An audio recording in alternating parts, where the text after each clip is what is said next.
What's up, everybody out there on YouTube, Facebook, Instagram? It's Joneser, your favorite comic book guy. I got a quick comic book haul video coming in your living room.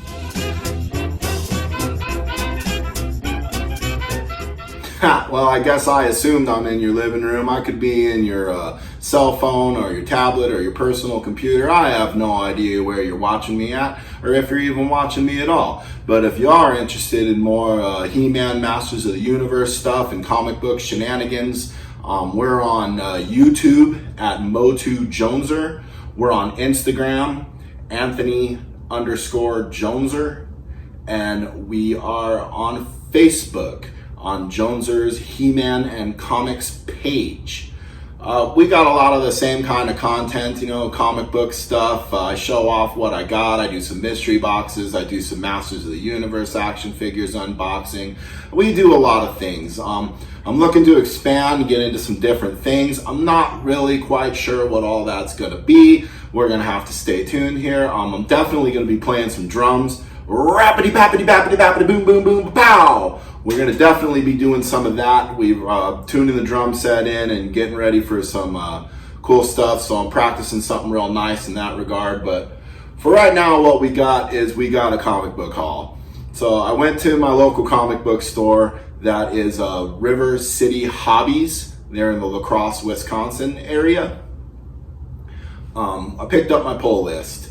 And I've probably explained before, but in case you're new, pull list is basically I have some issues at the comic book store that they order for me. I've committed to buying them, and then I come pick them up, once in a while and read them and enjoy them.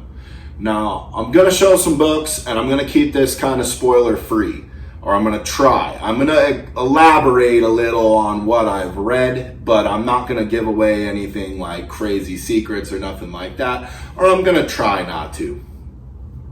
Anywho, first book I'd like to show off here, we got The Last Ronin, issue 3. This Last Ronin series has been pretty fun. I've been on board since issue 1, so I've read 1, 2, and now I've read 3. I'm enjoying it without getting too spoilery. It's kind of like the last swan song for the Ninja Turtles. Basically, we're in the future. All of the turtles are gone except in one, and it's kind of like their version of the Dark Knight Returns. Like, we've got an elderly Ninja Turtle. He's definitely not a teenager anymore, and we're seeing what's happened to everybody and what's gone off to, and it hasn't been good. So I've seen some enthusiasm wane for this in a way. I mean, issue number 1, the prices are still anywhere from $40 to $60 on eBay as we speak. But, I'm not hearing a lot of people talking about this, or if they're even reading. I think everybody kind of jumped on the bandwagon for issue 1, and thinking they're, speculating they're going to have a valuable issue. The other issues aren't holding value like number 1 is. And there's about 1 million variants of this to chase. And I don't know. For me, I'm reading the story and I'm enjoying it. So, you could probably track down a second print of issue 1, not spend a lot of money, and if you just want to read this and read up to issue 3. I think there's going to be 5 issues, and they're going to wrap this up. So, The Last Ronin. I'm enjoying it. Another one, this one's been a mainstay with me. I got 3 of these. Not 3 of the same book, but 3 of the same title. We got The Amazing Spider-Man here. I've been a big Spidey fan all my life. I've been reading since the 80s, and I'm enjoying Spider-Man. We're in the Chameleon Conspiracy right now. Pretty cool story. I think the storytelling in these Amazing Spider-Man books have been kind of hit and miss, a bit predictable, or even some of the stuff they're doing, I'm kind of shaking my head and wondering why. But I'm enjoying this Chameleon one, and it looks like they're building up to a Doc Ock Sinister Six reunion, which I'm really looking forward to seeing that. I'm going to continue with the Spidey title here and keep going with it. Here we got the next issue of the Chameleon Conspiracy, and I'm enjoying the storytelling in this. I think my biggest complaint with the Amazing Spider-Man and Spider-Man in general, or the current place of where he's at in comics now, is the story has gotten a bit muddled. If you've been following Spidey's adventures going all the back to the 60s and then going into today, you'll be somewhat happy because they're tying in a lot of stuff from like way back, like especially in that last issue, they tied in a lot of stuff from the Hobgoblin in the 80s, and they did a lot of stuff from the 90s with the Chameleon and Peter Parker's parents. And, the people writing this have definitely done their Spidey homework, so they're tying in a lot of cool stuff. But I don't know. For me, these things, they get retconned, and it's just kind of hard to follow a comic nowadays. If you almost got to come in like a brand new baby and just read it from where it is, and I don't know. Anyway, there's part 3 of the Chameleon Conspiracy. Enjoying it. The story is methodically moving along. It's nice to see Peter Parker, running off on his own adventures. I mean, I don't know if you guys have followed, but they retconned his marriage or whatever the term is. Anyway, I digress. Spider-Man comics, depending on where you started reading, are kind of confusing, but it doesn't take long. Comic books in general, even if every issue is somebody's first issue. So you can almost jump in and there's a little synopsis that'll catch you up to everything you need to know. Moving past Spider-Man, we got Wolverine. This was issue number 13. We got a cool little cover of Wolverine and Deadpool, kind of battling each other a little bit there. Pretty neat. The issue was, I don't know, from my opinion, and not the best Wolverine issue I've ever read, kind of subpar. The Deadpool shot was kind of, it was cool, but the cover oversells it. It's not as what the cover makes it appear to be. Oh my God, somebody fooled me with advertising to buy something? No way.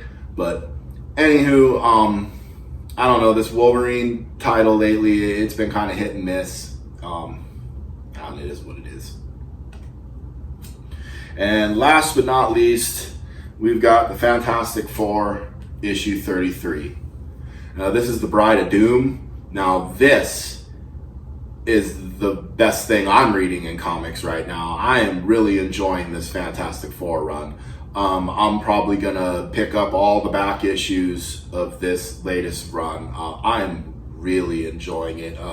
Dan Slott seems to really know the Fantastic Four. He gets these characters. He understands how they tick, how they work.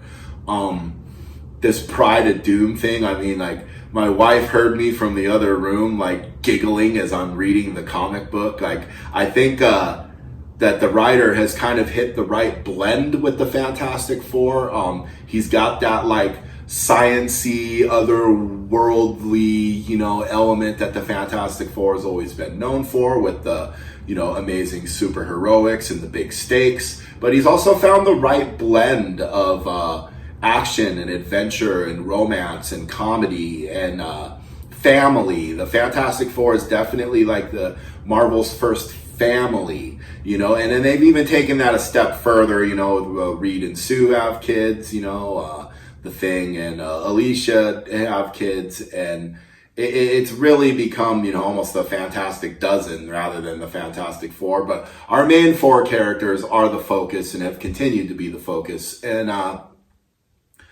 wow, I can't say enough about this Fantastic Four run. It's one of the things that I'm really enjoying in comics. I've tried to get some DC stuff and to read some of the DC stuff, but it's kind of hard for me to figure where I jump in there. I mean, obviously I don't have any DC titles on my pull list. I am getting that Masters of the Universe Revelation comic that Kevin Smith is working on. I'm not sure if that's a DC one or not. Yeah, surprise, surprise, I'm getting the He-Man comic book. Wow, who would have thought? Anyway, I tried to pick up Batman. There's just so many titles, and there's just I don't know. I enjoyed Nightwing more than I enjoyed Batman. The last thing I picked up, I did pick up Joker before. I haven't read it yet. I don't know. If anybody can think of anything DC Comics that I should be reading that I don't have, I'd love to hear it. Yeah, right now my pull list is very Marvel heavy, and that's kind of how it's going to stay for now until I can find something else to sink my teeth into. But anyways, give us a like, give us a subscribe. I've noticed a lot of people that watch aren't subscribers. Help support the channel, it really helps out. Every little like, every little subscribe, I'm trying to get to new heights, I am thinking about giving away a prize. When we hit the 100 subscriber mark, I'm going to give away a CGC graded comic book, a random drawing amongst the subscribers or whatever. I'll figure it out. But we hit that 100 subscriber mark, we'll have a giveaway, and we'll probably do giveaways as we hit new milestones, But anyways, check us out. Jones are out.